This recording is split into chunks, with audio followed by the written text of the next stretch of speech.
My work is primarily concerned with ideas of place, background, and foreground. I think the most consistent themes tend to be the experience of living in the South, being in a space that is at once home, but is also an antagonistic force, especially in the life of African Americans. I'm also interested in movement and the way people move through these spaces and the way that one must navigate these spaces in order to preserve the individualized self.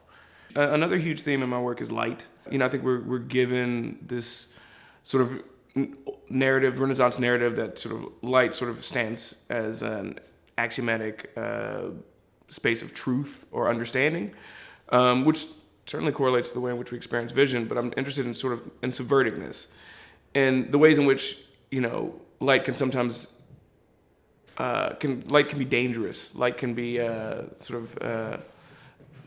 light can be both present and still unknowable. There's also, the fact that light necessarily, light in its very existence, the presence of light also means the presence of things falling out of view or falling into shadow. Light creates shadows.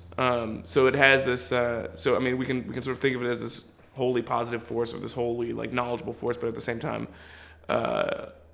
its being necessitates this other, something being lit means something is unlit. So trying to just really draw out that relationship to light. There are these blue squares that are meant to sort of connote the idea of sunlight, the idea of the blue sky, the sort of pristine place, and I think the community like Provincetown, the sort of beautiful weather that we experience from time to time. But within these blue squares is invisible text. The text is only visible if you look from a certain angle. They came from a space of trying to investigate joy or happiness, and I was interested in how much that's tied to the weather, how much we can be thinking creative beings and with complex thoughts and complex motivations, but a blue sky can just make us happy, on some weird lizard brain. It's oh yeah, I'm in a good mood today, and it's just because the sun is out.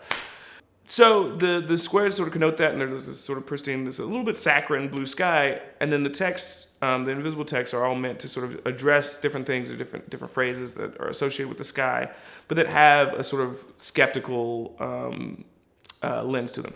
So it'll say phrases like "sky's the limit."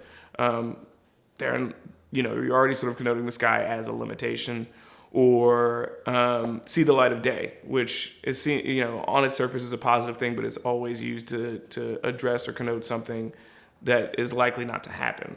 The fluorescent paint color it will fade within 5 years. The text is actually, because of its exposure to sunlight. The more exposed to sunlight this sky painting gets, the more the colors will fade. The text is actually painted in an archival UV gloss, so the text protects the paint. Over time, the more days that these paintings see, the text will essentially burn into the paint. And it's the idea of the more days this painting sees, the more days someone spends on Earth, the more they become skeptical of things like blue skies, and they know that blue skies fade. And sort of more stringent things are permanent. The title of the pieces are skywriting, from the idea that one, it's the actual sky writing these into the letters, and two, that it's sort of these things meant to be addressing the beautiful sky, but still questioning it.